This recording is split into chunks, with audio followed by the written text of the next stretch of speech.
Hello and welcome back to Matte's Tottenham blog and to another Transfer Talk live stream. The new transfer window is finally open, and after a particularly busy summer, it's looking like Tottenham may have some business to do this month. It's looking like it will be a lot more to do on the outgoing side of things, but there could be some potential incomings as well.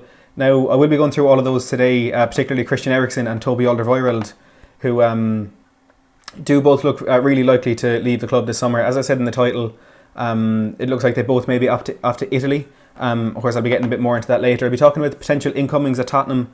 There are a few that we might be able to take as potentially realistic, but unfortunately, given some comments that have been made by Jose Mourinho especially, we could be in for a potentially, I wouldn't say disappointing window, but maybe not the big window that we would have been hoping for when a manager of Mourinho's calibre has come into the club. And welcoming Matthew Hogg, DJ Samuel, Max Duke, all to the stream. And look, I personally, I'm not getting too excited about this window. I know, welcome Ratty Star as well, Steve, along to the stream. Look, there is potential for some big signings there. We know that, and that was one of the main things that kind of kept the positivity around the place when Jose Mourinho was brought into the club. But with the comments that he's made, even though it is encouraging that he is so happy with the squad and he's happy with the players that he has, I suppose a lot of those comments did come before he had this kind of rough patch with the team over the last couple of weeks, when we have been dropping really silly points against, of course, Norwich and Southampton most recently. But look, I suppose just to dive straight into things, and the main one that went on all throughout the summer, somehow surprisingly wasn't resolved during the summer, but has been rumbling on under Pochettino's last few months of the club, and one that just kind of took off, I suppose, when Mourinho took over, and that is the situation with Christian Eriksen. Now, the latest with regards to him is coming from Sky in Italy, and it does seem as though Inter Milan are the team that have the most interest in him. Again, according to Sky Italy, Inter Milan have actually made contact with Tottenham about the player's availability. Another team who are interested are Juventus. Both sides, Inter and Juventus, would rather complete a deal this summer under the Bosman ruling. So basically sign Christian Eriksen on a pre-contract agreement, and he will join them for free on the 1st of July.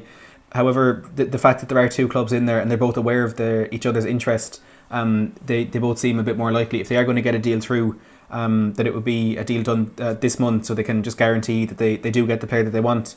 And as I said, Eriksen less than 6 months on his contract, 27 years old, so he can discuss pre-contract agreements with any European team outside of England. And look, I suppose from a Tottenham point of view, because he's a player who, even though he hasn't shown it too much on the pitch in the last maybe 18-24 months, he is an exceptional footballer. He is technically gifted. He's one of the best I've ever seen at Tottenham.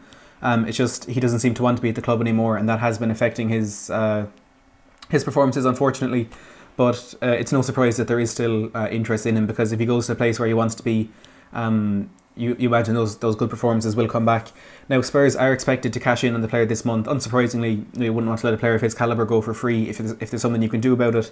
But of course, he will be available at cut price, and Sky Sports are reporting it will be between 17 and 20 million pounds that Tottenham will be looking for the player. See, Spurs fan here saying he's from Denmark. I know that Extra Bladet isn't reliable. Now, Extra Bladet is a Danish, I think they're a Danish newspaper, who have unsurprisingly been all over this story for quite a while now. I think it was actually with them, Christian Eriksen did that interview over the summer where he said he's looking for a move away from Tottenham. So they've been on this quite a bit. There has been quite a few reports from them. I'm not entirely sure what they have been. I haven't looked into them too much because, as you're saying, they're not the most reliable source. But they have been coming out with a lot of things, and of course that first interview did come from them. Kyle King saying, nice to have you back. Thanks for that. And HBO asking where I've been. Just taking a break for the Christmas and stuff, and I was really busy at work, so I wasn't really able to watch as much of the Tottenham games as I would have liked. So I suppose it wasn't really the best idea to come talking about these games that I didn't get to see. But I'm back now for the transfer window. I'll try to do a lot more live streams like I was over the summer, and I might get a few match reviews in there when I can. Matthew Hogg is saying Bayern are willing to give Jerome Boateng for 5 million, which is a potential steal there. I'll get back to that a bit later when I'm talking about the incomings. But just to finish on Christian Eriksen, Mourinho is resigned to the fact that he's going to be leaving. He said, I think it was one of his first press conferences, where he said he was going to be talking to these players who were potentially out of contract. Of course, the Alderweireld situation is sorted. He has signed a new deal. Jan Vertonghen It's still a bit up in the air, but I think he is more likely to stay than Christian Eriksen.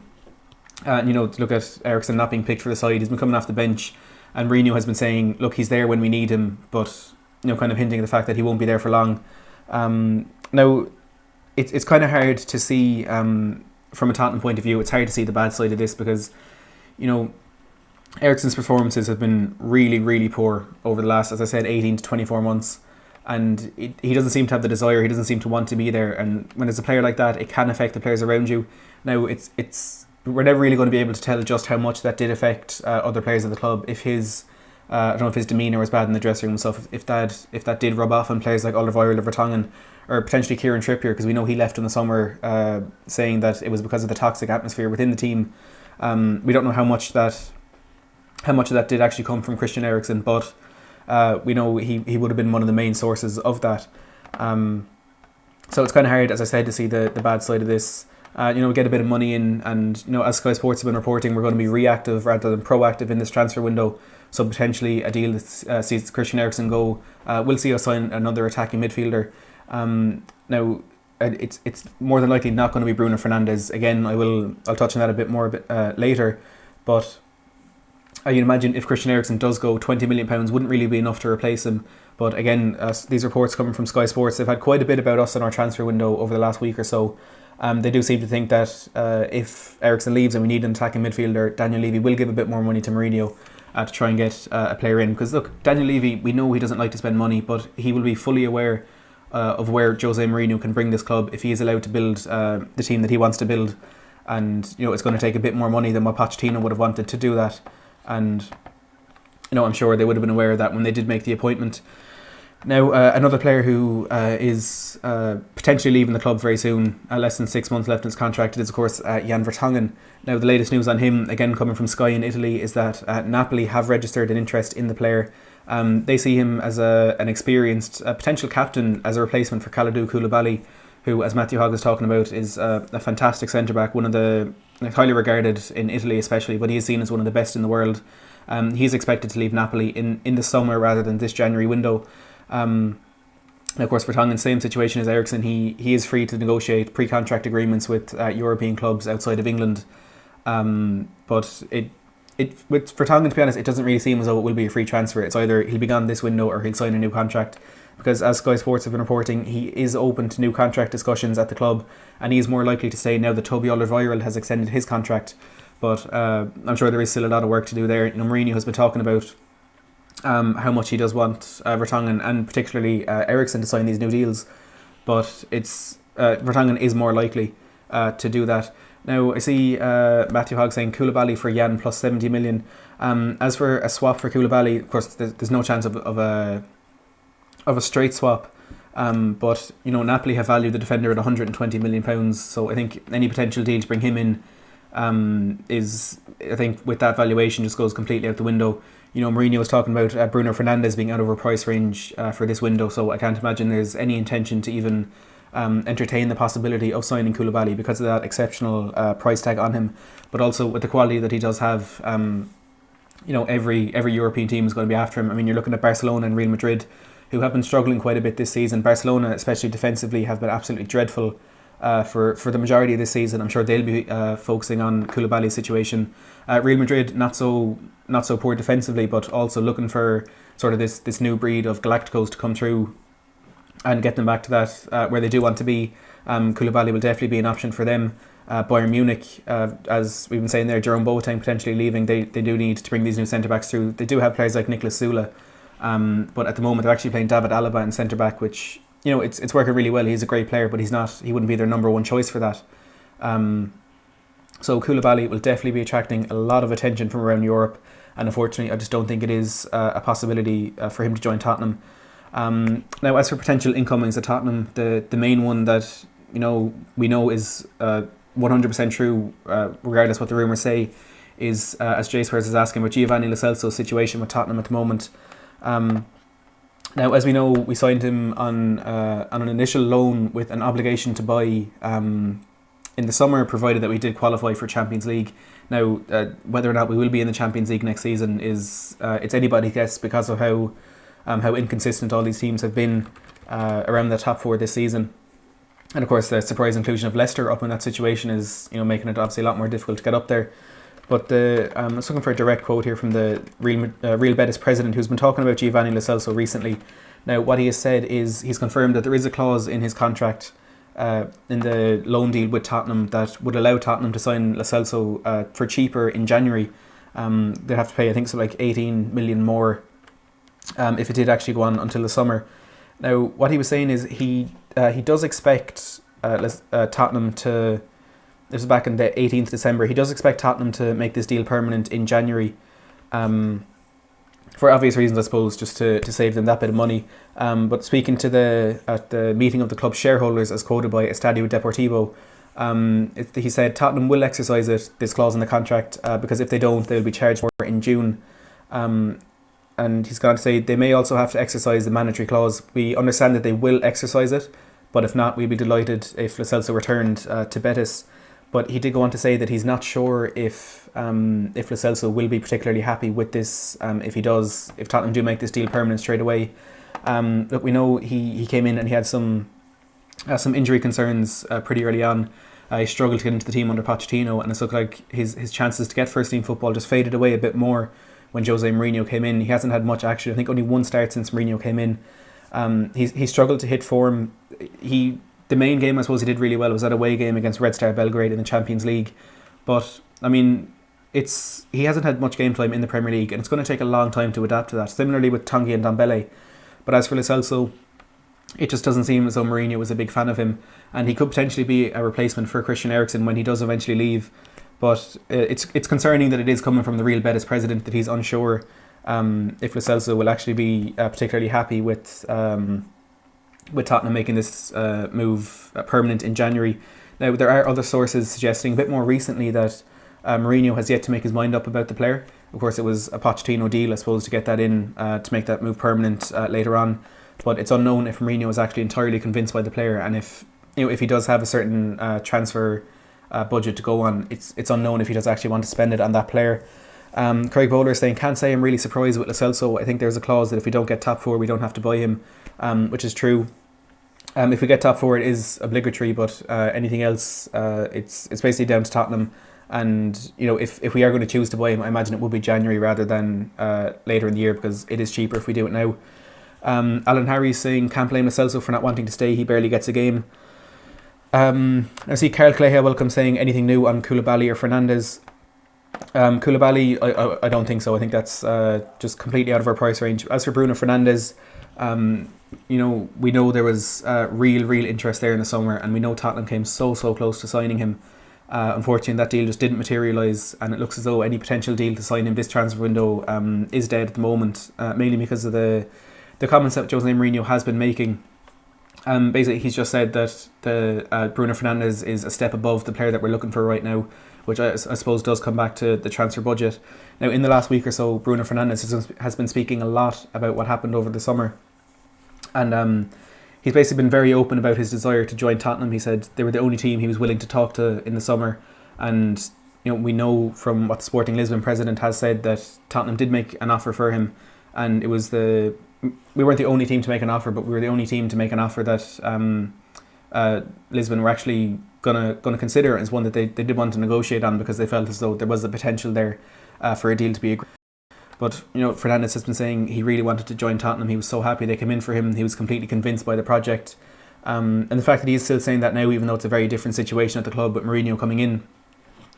Even in another interview, he said, he got a question of something like, what would be one of your goals for the next year, or something you'd love to achieve in football, and he said being managed by Mourinho. So look, it looks as though the player is still interested in the deal, but from a Tottenham point of view, unfortunately, it doesn't look too likely. Chad Mercer saying, Koulibaly and Fernandes are not an option. Koulibaly valued at 120 million, and Fernandes is already considered out of reach. Max Duke asking about Dybala. I think that one's done. I think we've missed our chance on that one, unfortunately. Again, came so close to signing him in the summer, but he's had a lot of game time with Juventus this season, and he's been one of their main players. And with the situations we're in right now, they're in kind of their first challenge for the title in quite a while. they're actually level on points with Inter Milan at the top of the table. So I'm sure they'd be keen to keep as many options as they can at the club, and I don't think he will be leaving Juventus this window, whether it's to Tottenham or to any other club. Now I see a few of you there talking about fullbacks and Max Aarons as well from Norwich. Now this is some more news coming out of Sky Sports that we're interested in 2 right backs at the moment there, Max Aarons of Norwich and Nordi Mukiele, who plays with RB Leipzig at the moment. He's of course who we'll be facing in the last 16 of the Champions League. Now as for Max Aarons, he's a player who I suppose he showed a lot better form in the Championship last season rather than in the Premier League this year, but we know making that step up to the Premier League, especially with a team like Norwich who've been really struggling, he has impressed, but not to the same level as he did before. Now I'm not sure if it's Sky Sports or some other sources that are talking about a potential 30 million price tag on him, and a player who's unproven at a bigger level, even though he is young and obviously does have a lot of potential. I'm not sure if 30 million is a good option to get in a player like him. And I'm just looking at this article here from Sky Sports. This is a load, I'll just read it out. They've said Tottenham remain interested in Norwich's Max Aarons and RB Leipzig's Nordi Mukiele as they look to strengthen at right back. Spurs were keen on Aarons in the summer after they sold Kieran Trippier to Atletico Madrid, and we're looking at Mukiele before he joined Leipzig from Montpellier in 2018, so that's not a new one, it's one that Tottenham have been looking at for a bit. Chad saying no chance of Max Aarons, they would never sell while they're up. The club have continued to monitor the development of both players, and right back has become a priority for new head coach Jose Mourinho, with his team leaking goals in the Premier League. They face competition for Aarons, however, with Everton, West Ham and Arsenal joining the 19-year-olds list of admirers, and he will be available for around £30 million. They say the Gunners are not willing to splash out on big transfer fees, however, having spent around 150 million on new players in the summer, with new additions being described as unlikely, so that's potentially them out of the race. Say Aarons has played all but 2 of Norwich's games this season, and he was the Young Player of the Year in the EFL last season. But he could potentially, or the same rumours of him potentially costing up to 45 million aren't true, and it should be 30 million to get the deal done. Now about Mukiele, he's impressed at right back for Leipzig as they've stormed to the top of the Bundesliga this season. But Leipzig are keen to keep hold of their best players as they look for their first Bundesliga title. They're talking as well about Dayot Upamecano, their centre back, who's been linked with Arsenal, and Timo Werner, who's been a potential target for Chelsea. So look, at the moment with the 2 of them, it does seem to be interest rather than any potential deal being negotiated or something like that. But as they've been saying, where Tottenham are going to be reactive rather than proactive in this transfer window. So I would imagine there would have to be some sort of move with Serge Aurier before we actually go and approach one of them. And before I get on to the next few ones, if you are enjoying this stream, please don't forget to give it a big thumbs up. And if you're new to the channel, I do these Transfer Talk live streams and breaking news videos, and I'll be getting more into match reviews and stuff as the season goes on. So if you do want more content like this, don't forget to hit that subscribe button as well. Now see Mark Woodland asking about Jared Bowen. This is another one. There's a long list of players here on Sky Sports that Tottenham have been linked to. Just to give you kind of a quick idea of what we're dealing with. The ones that seem to be a bit more have a bit more kind of material to them are Issa Diop from West Ham, Victor Osimhen from Lille, and Everton Suarez from Gremio. But in the tabloids in the last couple of days alone, we've been linked with Marwan Fellaini, Kalidou Koulibaly, Edin Dzeko, Ruben Diaz, Lorenzo Pellegrini, Habib Diallo, Memphis Depay, Vedat Mariki, Dayot Upamecano, Max Aarons, Gerson, Gareth Bale, Jared Bowen, Eberechi Eze, and Ricardo Pereira. So a real list of players there that it's kind of hard to pick out the ones that do have a bit of substance to them. But Jared Bowen is one that the interest has been there before. He's someone we looked at.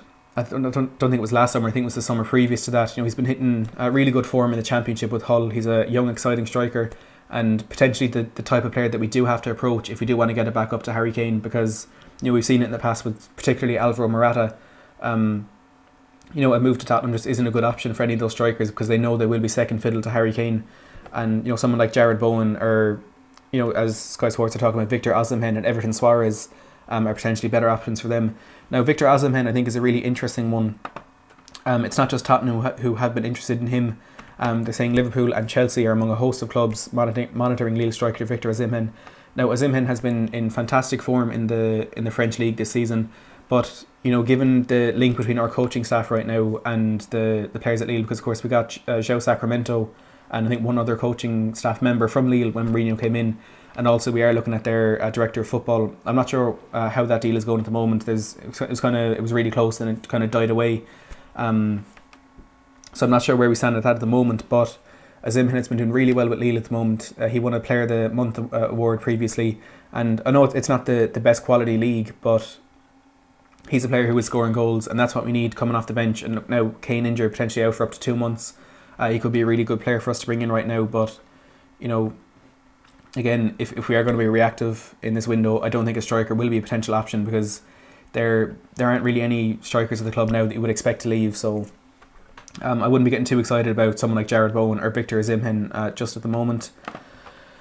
Gary Shaw saying, if we don't get it right in this window, we will struggle to even make Thursday night football, never mind Champions League. And that's the big worry at the moment, because there's absolutely no predicting how the rest of this season is going to go. It's been a really baffling couple of years in football. I mean, in the Premier League, you're looking at Mourinho managing Tottenham, of course Carlo Ancelotti now going to Everton, you've got Leicester winning the league, Man United and Arsenal falling away to nothing. It's so unpredictable what's happening at the moment.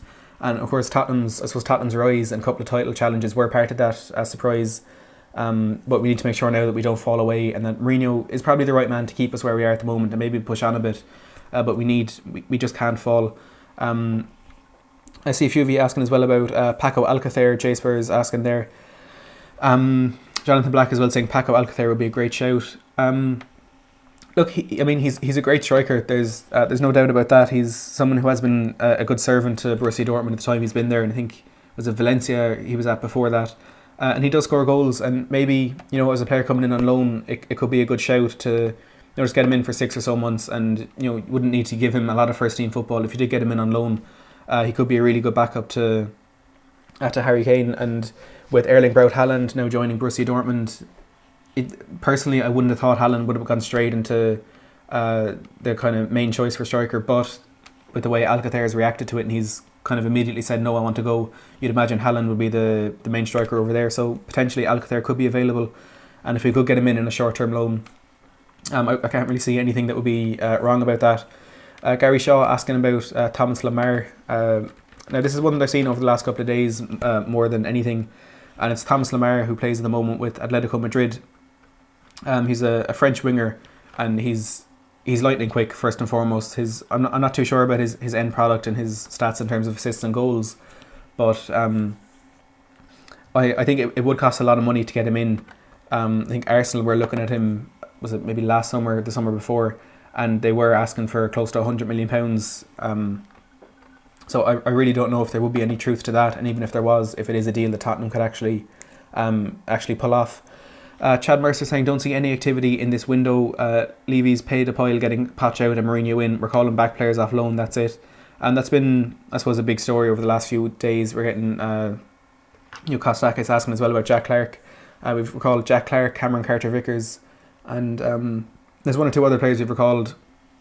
I know that Jack Rowles has had his loan deal at Cambridge extended, so he'll be staying there till the end of the season. But Jack Clarke is a really interesting one, I suppose, because he did really well with Leeds last season. He was a fantastic player for them. But as for his chances in the Tottenham team, because he hasn't played much for Leeds at all. I think he's had 2 league appearances, both off the bench. He's had a few starts in the EFL Cup, but he's really struggled for minutes. And I am delighted that we have recalled him, because there's no point, if he's going to be sitting on someone's bench, at least it would be ours, so he can, he'll be training with the team and getting some bit of advantage from that. But apparently Mourinho does want to bring him back for a few weeks. I'm sure it's the same with all the loan players. He wants to bring him back for a few weeks, have a look at them in training and see which ones are ready to I suppose, be in and around our first team, or if they do need to be loaned back out. And I hope Clarke does get an opportunity, because watching him at Leeds last year, he was a really exciting player. He's really quick, and he's still only 18, so, or he might be 19 now, but he's a really good player. He's an exciting player, and I'd love to see him get a chance at Tottenham sooner rather than later. Especially being one of Pochettino's last signings, it would be nice to see him get the chance. Craig is saying, it's a disaster financially if we don't get Champions League. I know Levy doesn't like spending money, but he might have to. Andrew saying, I wish we could sign Nathan Ake. We were linked a while back, but no recent news. I think if we were going to get a centre back, in terms of trying to find that balance between a really good player but not wanting to spend too much money, I think Nathan Ake is someone who really falls well right in the middle of that. He's a solid centre half. I know Bournemouth's struggling at the moment, but they do have a lot of injuries around him. he didn't quite make it at Chelsea, but he has really kind of resurrected himself at Bournemouth. He's a really, really good defender. I'm not sure how old he is at the moment. I kind of typically think of him as a young, exciting player, but I don't know how long ago it's been. He's 24 years of age, so he's not quite at the peak of his career yet, but if we could get him in potentially as a replacement for Jan Vertonghen, I think he would be a really good player for that. But again, as you say, there's been no news in it recently, so I'm not too sure that there is a possibility for that happening there. Todd is asking, a new young trio from Ajax would be nice. Ziyech, Van de Beek and Mazraoui. Of course, there's a lot of players in that Ajax team that we'd love to sign. I saw someone there mentioning Onana as well. Ajax are a selling team. We have had a decent kind of transfer link with them. Of course, getting players like Eriksen, Vertonghen, Alderweireld, Sanchez. Alderweireld not directly from them, but they're kind of academy products that have ended up at Tottenham. If we could get any of those players out there that they have now, as you mentioned, Ziyech, Van de Beek, Mazraoui, Onana in goals, and there's a few other players in there that we'd love to see in a Spurs jersey, but again, it's just so hard to predict what's going to happen because of the varying reports that we're getting. And Mourinho, having said he's really happy with his squad and he doesn't need any signings, but since then he's kind of seen the form that got Pochettino sacked in the first place, and scraping a draw against Norwich and then losing to Southampton, it's just not acceptable, and he may have to act quickly and get some players in if he does want to get us into the top four for this year. Steve Ruffhead, Happy New Year, Matt. Many happy returns. Can't wait for this Amazon documentary. I went on the stadium tour on New Year's Eve, and the microphones in the dressing rooms are everywhere. That's not something I'd actually heard. I didn't realise there were microphones in the dressing room, but it's going to be a really, really interesting watch. Apparently, Pochettino's sacking was caught on camera, so I think that's going to be the one thing that a lot of people will be looking out for. But also kind of seeing the effect, just what's happened in the squad. Is it Christian Eriksen? Is it other players? Was it Poch? And kind of how Mourinho actually was behind closed doors when he did come in. It's going to be absolutely fascinating, and I really can't wait for that to come out. J Spurs saying Inter could win the league under Conte, so maybe Chad was saying Eriksen to Inter could be a downgrade, but as I said, they're in a title race at the moment. Juventus and Inter Milan both on I think 52 points. They've both been on really good form, and Eriksen potentially gone over there for 6 months and winning a league straight away. THFC saying let's try to get Paco Alcacer and Lamar on loan. Max Duke saying, do you think we'll sign anyone? I think there does have to be something this window, even if it is just to appease the fans or to kind of allow Mourinho to solidify what he has at the moment. I think defensively is without a shadow of a doubt where we need to focus. Our midfield hasn't been the best this year, but our defence has been absolutely dreadful. It's kind of over the last few years we've been known for having a really good defence, but we've been pathetic back there for the majority of the season. Conceded 18 goals since Mourinho came in, which is more than any other Premier League team. And it's not even just the amount of goals we're conceding, it's the nature of them. I mean, that goal the team of Pukki had disallowed, which would have put Norwich 2-0 up, that was absolutely laughable. I mean, you can't even really figure out what Vertonghen was thinking in that situation when you allow Pukki in on goal. Some people are questioning Alderweireld for that Danny Ings goal for Southampton. I'm not too sure if that's a defensive error, but it is kind of worrying that it was one long ball over the top. That did catch us out like that, but I wouldn't blame Alderweireld on his own. Jack is saying we need to stop talking about the top four. This is ridiculous without investment in a squad who can actually win it. Spurs fans want trophies. Yeah, top four, we're 5 points behind Chelsea at the moment, but the most worrying thing is when we do get a chance to kind of capitalise on Chelsea's poor form, we don't take it. If we'd beaten them at home a couple of weeks ago, we would have gone ahead of them. But then with them dropping points against Bournemouth, they drop points against Brighton, and I think West Ham as well, and we haven't been able to capitalise on it, unfortunately. Matthew, I'm not sure when the documentary is coming out, but I assume it'll be sometime between the end of this season and the start of the next one. Jay Spurs saying, is our team as good as we think it is? It just mustn't be. I mean, I know our opinion of the squad has dropped a lot since that really good season at White Hart Lane, but it was actually that Southampton game at the weekend where it was the first time I actually looked at that squad, and I wouldn't say it was unrecognisable, but it's the first time I've noticed it, but it just looked so different to that team that was, just 3 seasons ago, when, again, that last season at White Hart Lane, you're looking at players like Serge Aurier, obviously wasn't in that side, Gazaniga in goal, I know it's because of an injury, but, in Ndombele, Lo Celso, even Lucas Moura just wasn't in that squad, and it's so different, and, I know there's been a lot of change at the club, but I think it's kind of gone under the radar just how much our squad has actually changed. So we're definitely nowhere near where we were a couple of years ago, but We do have really good players in the squad, and that's the most frustrating thing, because we know there are world class players in there. We know Christian Eriksen is world class, but he's been useless. We know Vertonghen and Alderweireld, maybe they're past their best because of age, but they have been the best centre backs in the country, and they're just not good enough anymore. Rankin is saying it's a shame Ndombele isn't on loan if he keeps getting injured, and that's something that does seem to be really frustrating Jose Mourinho at the moment. He had a kind of questionable interview where he's saying it's just so frustrating. 1 minute he's injured, 1 minute he's not, and with Ndombele refusing to play on Boxing Day, it's a really strange one there, and it'll be interesting to see how that materialises. But he is, again, a young player. He's only 22, which people really easily forget. It'll be interesting to see just how that one works out. Matthew Hogg saying even one player would please everyone, and we don't want it to be, as Danny Rose would put it, a player that we need to Google, but there are players out there that we can buy now that can benefit us. And if you just get in a centre back, even if it is just to give competition to the players that are in that team already, we just need investment in the squad. And it's unfortunate that it has turned out this way, because we haven't lost many players who are so important to that best squad we had in this period of time. It's a really confusing one, but I do feel as though there is investment needed in the squad, and whether or not Daniel Levy will be willing to make that investment, we don't know. Only time will really tell with that one. Look, that's all I have time for this stream today. Thank you to everyone who did join me. Just have a quick look here. There was over 450 of you who did join me for that, so I really appreciate it. If you have enjoyed it, please don't forget to give it a big thumbs up and subscribe to the channel if you haven't already. I'm really close to 1,700 subscribers, so I'd appreciate it if we could get to that with this stream. This live stream will be republished afterwards, so don't forget to leave in the comments your opinions on everything at Tottenham at the moment, our form, and the transfer and all that stuff. Look, I hope we're playing Middlesbrough now at the weekend. Hopefully we can push on and get some good form, and a couple of changes can help us with that. So as always, thanks for watching.